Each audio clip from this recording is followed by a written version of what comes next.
Welcome back to my channel পূজার lifestyle. সবাই কেমন আছো? আশা করি খুব ভালো আছো। আমি ভালো আছি। তো ভিডিও শুরু করার আগে স্টার্ট করার আগে তোমাদেরকে বলে নিই যে আমার এই ভিডিওটা কিন্তু অনেক দিনকার পুরনো, সেটা তোমরা রিলস দেখলেই বুঝতে পেরে গেছো। আগে আমি রিলসগুলো সবগুলোর আপডেট আগে দিয়ে গেছি, বাট ব্লগটা এডিট করা ছিল অনেক দিন আগে। আমি আমার ননদের বাড়িতে গেছিলাম ওর ছেলের জন্মদিনে, সেই ক্লিপিংটা এখানে অ্যাড করলাম। আর আমি মিষ্টি বানিয়েছিলাম, সেই ভিডিওটা দুটো আমি একসাথে ক্লিপিং ছোটো ছোটো করেছিল, একসাথে আমি অ্যাড করে এখানে দিয়ে দিলাম। প্লিজ ভিডিওটা দেখো, রিকোয়েস্ট করছি, রাগ করো না প্লিজ, তোমরা রাগ করো না আমার ওপর।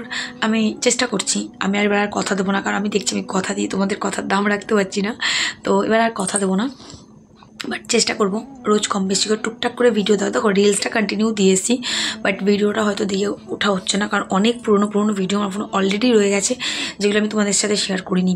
তো এবার তাই ভাবলাম আমি এগুলো শেয়ার করে দেবো, কারণ আমার ফোন না প্রচণ্ড রকম ভরে যাচ্ছে ভিডিওগুলোতে, তাই আমাকে ভিডিওগুলো আপলোড করতেই হবে। তাই ভাবলাম যে না, এবার ভিডিওগুলো আপলোড করে দিই। তো এই ভিডিওটা নাও, ইভেন এটা হচ্ছে আমি এখন রোববার রাতে বসে বসে তোমাদের সাথে এই ভিডিওটা করবো বলে আমি এডিট করছি, কিন্তু আজকেও আমি বেরিয়েছি তোমার দাদার সাথে। আজকে বেরিয়ে রোববারের যে পুরো সময়টা সেটাও তোমাদের সাথে শেয়ার করবো, কিন্তু এই ভিডিওগুলো সব আগের রয়েছে, তাই ভাবলাম আগের এই ভিডিওগুলোকে আগে শেয়ার করে নিই, তারপরে না হয় আজকের ভিডিওটা আবার শেয়ার করবো। তো আজকের ব্লগটা অবশ্যই দেখো। আমার ননদের বাড়িতে গেছিলাম, খুবই ছোটো করে নিয়েছিলাম ভিডিওটা, তাও সেটা আমি তোমাদের সাথে শেয়ার করে দিলাম। আর কেমন লাগলো না লাগলো অবশ্যই কিন্তু জানিও। আর দুদিন ধরে কিন্তু ব্লগ দিচ্ছি, রেসপন্স পাচ্ছি, অবশ্যই পাচ্ছি, সেটা অস্বীকার করবো না, কারণ তোমরা কিছু কিছু মানুষ যারা আছো তারা আমার ভিডিও দেখো আমি জানি। হ্যাঁ, কন্ট্রোভার্সিয়াল ভিডিও হলে তখন তো রাজ্যের লোকের আনাগোনা হয়, বাট যারা আমার ডেলিকার ভিডিও দেখে তারা আমার ব্লগ দেখে আমি জানি। তো সবাইকে থ্যাংক ইউ সো মাচ আমার ব্লগগুলো দেখার জন্য, এমনকি অনেক অনেক ভালোবাসা। তো চলো পুরো ব্লগটা দেখতে থাকো, আর যদি কোথাও কোনো ভুল ত্রুটি হয়ে থাকে ক্ষমা করে দিও, আর যদি কোথাও কোনো তোমাদের প্রশ্ন থেকে থাকে তোমরা অবশ্যই কমেন্টের মাধ্যমে আমাকে জানিও, আমি ক্লিয়ার করে দেবো যতটা আমার পক্ষে পসিবল হবে। টাটা, চলো পুরো ব্লগটা দেখো। আজ তোমাদের সাথে আমি শেয়ার করব পান্তুয়া বানানো। এই যে দেখে নাও, এই যে এইটাকেই আমি বানাবো। এই যে এটা কিন্তু অনলাইনে পাওয়া যায়, এই প্যাকেটটা তোমরা দেখে নাও। আমি এটা অনলাইন থেকেই নিয়েছি, তোমাদের দেখিয়েছিলাম ব্লিঙ্কিট থেকে নিয়েছিলাম, যে আগে শর্টসের মাধ্যমে। আর এখানে উষ্ণ দুধ গরম করে নিয়েছিলাম, করে ওই পুরো মিশ্রণটা পুরো রেডি করাই থাকে, শুধু হালকা উষ্ণ দুধ গরম করে তাকে এইভাবে আটার মতন করে কিন্তু ভালো করে মাখতে হয়। মাখা মানে খুবই ভালো করে মাখতে হয়, যেমন করে আমরা ঠিক ছানা মাখি তেমন করে কিন্তু মাখতে হয়। এই খাবারগুলো আমাদের দুপুরের পার্সেল দাদা করেছিল, তোমাদেরকে শর্টসের মাধ্যমে আমি দিয়েছি, যারা দেখেছো তাদের নিশ্চয়ই মনে থাকবে।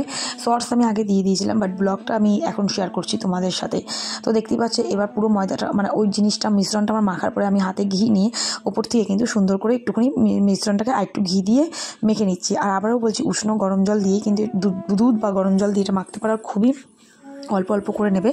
দেখতেই পাচ্ছ আমি ঘি নিয়ে নিচ্ছি হাতে বারবার করে, নিয়ে এটাকে বেশ শুকনো শুকনো করে, বেশ একটা বোঝার মতন যে গোল গোল বল আকার ধারণ করতে পারবে, ঠিক ওইভাবেই কিন্তু ভালো করে মিশ্রণটাকে মাখতে হবে। যদি মনে হয় দুধ কম আছে, এই চামচে করে করে একটু একটু করে কিন্তু দেবে। খুব বেশি দিলে কিন্তু পাতলা হয়ে যাবে, তখন কিন্তু তোমরা গোল গোল আকার করতে পারবে না।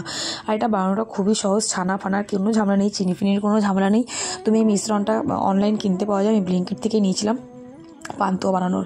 পান্তুয়া বলো কালোজাম বলো, ওই হলো, যাই হোক। তো এই দেখো ভালো করে বেশ মেখে নিয়েছি। এবার মেখে নিয়ে কিন্তু আমি এগুলোকে গোল গোল করে কিন্তু পুরো বল বল করব। আর মাখাটা কিন্তু খুবই ভালো করে মাখতে হবে, খুবই সুন্দর করে মাখতে হবে। আর এই দেখো আমি কিন্তু বেশ ছোট ছোট আকার করে করে কিন্তু বলের মতন করে করে নিচ্ছি। আর এগুলো অবশ্যই ছোট ছোট করবে, কারণ ভাজার পরে খুব একটা ফুলে না, বাট যখন চিনির শিরায় দিয়ে তুমি ফোটাবে তখন কিন্তু এগুলো অনেকটা বড় বড় হয়ে যাবে। তাই জন্য চেষ্টা করবে ছোট ছোট করেই বলগুলো করার। আমি কিন্তু দেখো ছোট ছোট করেই কিন্তু বলগুলোকে করছি, কারণ আমি জানি, কারণ নাড়ুর মতন সাইজ করবে, কিন্তু সেটা কিন্তু বড় হয়ে যায় যখন শিরাতে ডুবিয়ে, যখন ডোবা শিরাতে পুরো ফুটতে থাকে। তাই দেখো আমি সাইজগুলো করেছি, মানে নাড়ুর মতন এরকম একটা সাইজ, ছোটো ছোটো নাড়ুর মতন সাইজ, দেখতেই পাচ্ছ তোমরা। তো এগুলোর সমস্তগুলো আমি করব, করে নিয়ে কিন্তু আমি এখন এগুলোকে ঘিয়েই ভাজবো বলতে পারো, পুরোটাই আমি ঘিতেই ভাজবো। তো এই দেখো কতগুলো ভাজা হয়ে গেছে, আবার এই কয়েকটা লম্বা লম্বা করেও করেছিলাম। হ্যাঁ, আর এই দেখো, আর এটা কিন্তু কালো কড়াইটা, এটা দেখে আবার কেউ কমেন্ট করতে এসো না বাজে, কারণ এই ধরনের কালো কড়াই কম বেশি সবার বাড়িতে রাখা উচিত, কারণ এই পোড়াটাই কিছু ভাজাভুজি করার জন্য। তো এই দেখো আমি কিন্তু ভালো রকম করে এটাকে ভেজে নিচ্ছি এখানে, ঠিক আছে। ভেজে নিয়ে এই যে দেখতেই পাচ্ছ এগুলো গোল গোল করে যেগুলো করেছি সেগুলো ভাজা হয়ে গেছে। আর এইদিকে দেখো চিনির শিরা কিন্তু পুরো আমার ফুটে রেডি হয়ে গেছে। এবার আমি শিরার মধ্যে কিন্তু সমস্ত বলগুলোকে ছেড়ে দেবো। ছেড়ে কিন্তু আমি ভালো করে শিরা দিয়ে ভালো করে এটাকে ফোটাতে হবে। মানে বেশ তোমরা 7-8-10 মিনিট মতন ফোটাবে, ফুটিয়ে ছেড়ে দেবে। আর শিরা কীভাবে রেডি করতে হয় সেটা তো তোমরা জানোই, চিনি দিয়ে জল দিয়ে শিরাটা করতে হয়।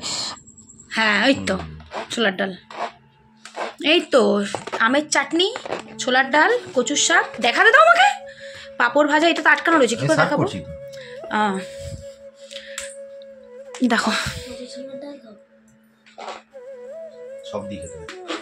তো রেসিপিটা কি আছে চলো একটু দেখাই। তোমার দাদাই যে না বাড়ছে লুচি, ছোলার ডাল, বেগুনি, আর এটা হচ্ছে পটল চিংড়ি, না পটল আলুর তরকারি, এটা ভেজ থালি তো, পটল আলুর তরকারি। খাবি না? এটা বেগুন না, একটুখানি দেবো আর কি। বেগুন দিয়ে পোস্ত, সর্ষে, পাঁপড় ভাজা, কচুর শাক, আমের চাটনি, সালাড, মিষ্টি। কোনটাতে জানি আমি ঝুড়ো আলুর চিপস দেখলাম, কোথায় দেখেছিলাম ঝুড়ো? না আমি চোখে বেশি দেখেছি, তাহলে ঝুড়ো আলুর চিপস দেয়নি। আচ্ছা আলুর চিপস দেবে কেন, বেগুনি দিয়েছে তো, ওই জন্য তো আলুর চিপসটা দেয়নি। এটা হচ্ছে তোমার দাদা একদিন রোববার এখানে ছিল, সেই দিনকার ব্লগটা, পুরোনো ব্লগ নেওয়াই রয়েছে। তো সেদিন রোববারের মেনু এটা কিন্তু আমাদের ছিল। দাদা সার্ভ করছে, দুটো থালি নিলে 3 জনের হয়েও বেশি, দেখতেই পাচ্ছ। আর এটাতে দই আছে, এটাতে কি হয়? এই দেখো এতে ডাল আছে এখনো। হ্যাঁ ডাল আছে, ডাল তো ভাতের জন্য। এই ডালটা খোলো, এই যে দেখো মুগের ডালও আছে এখানে। তো আর একজন দেখো খাওয়া কিন্তু শুরু করে দিয়েছে। আর নিজে হাতে কিছু একটা বানিয়ে, নতুন কিছু বানিয়ে বাড়ি শুদ্ধ সবাইকে খাওয়ানোর একটা আনন্দই আলাদা। আর তার আগে বলে দিই আমি কিন্তু এখান দিয়ে মানে তোমার দাদা বাড়িতেও পাঠিয়েছিলাম, তো ওর জন্য ওর বাড়িতেও দেখো টিফিন বাটিতে করে কিন্তু আমি তুলে দিয়েছিলাম, কারণ কিছু মিষ্টি আমি ওদের বাড়িতেও পাঠিয়ে দিয়েছিলাম যে সবাই মিলে খাক।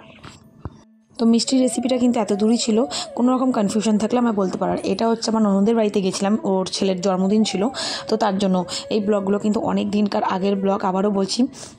তো আমরা এখানে গিয়েছিলাম, তোমার দাদা আমি গেছিলাম, গিয়ে ভালোই মজা করেছি সবাই মিলে, পরিবারের সবাই থাকলে যে মজাটা হয় আর কি। তো এখানে দেখো বাচ্চা ছেলে যেটা হয় আর কি, খুব ভালো রকমভাবে আনন্দ করা হয়েছিল।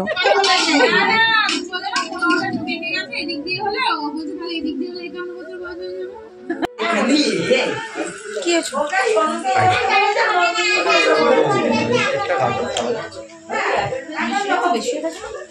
না ওটা উপর থেকে তুলে দিল, ইয়ে করবে, ঘাটাবে। সেদিনকে জন্মদিনে এই দেখো রান্না হয়েছিল চিলি চিকেন, ফ্রাইড রাইস, চাটনি, পাঁপড় ভাজা, মিষ্টি, তারপরে তোমার কাতলা মাছ, আরও কী বেশ ছিল, অনেকদিন হয়ে গেছে তো আমি ভুলেও গেছি। আর এই দিনটা একটা গন্ডগোল হয়ে গেছিলো যে খুব ঝড় বৃষ্টি হয়েছিল।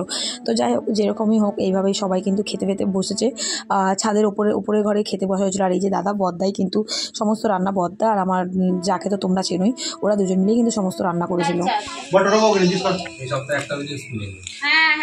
তোমার দিতে হবে না, দাদাই দেবে খেতে, আর তোমাকে দিতে হবে। তখন দিয়ে পাতা নিয়ে বসে যাচ্ছি, তুমি দেখছো না? আর না দাও। বার্থডে ব্লগ কিন্তু অতটাই ছিল। আর এই পার্সেলটা অর্ডার করা হয়েছিল, এটা হচ্ছে আমার গাছের কিছু সরঞ্জাম, যদিও তোমার দাদার পছন্দসই, ওই পছন্দ করেছিলাম, তো অর্ডার করা হয়েছিল। তো ওর জিনিস অর্ডার করে ওইভাবেই রেখে দিয়েছি। ও এসেছে পরে ওই ওগুলোকে ওপেন করলে দেখো কি সুন্দর জিনিসগুলো, ছোটো ছোটো গাছের টবে যখন আমরা মাটি ফাটি ইয়ে করি না, ওই জন্য। তো চলো ব্লগটা কিন্তু আর বড় করতে পারলাম না, এইভাবেই ছোটোখাটোভাবেই কিন্তু যতটা করেছিলাম, যতটা ছিল ব্লগ, আমি ততটাই তোমাদের সাথে শেয়ার করে নিলাম। কারণ অনেক দিন ধরেই এগুলো শেয়ার না করে বাজে ব্যবস্থা হয়ে যাচ্ছে, তাই জন্য করে দিলাম। তো চলো তোমাদের ব্লগটা কেমন লাগলো অবশ্যই জানিও, তারপরেও যদি কোনো ভুল ত্রুটি করে থাকি ক্ষমা করে দিও। সবাই ভালো থেকো, সুস্থ থেকো, এইভাবেই আমার পাশে থেকো। টাটা।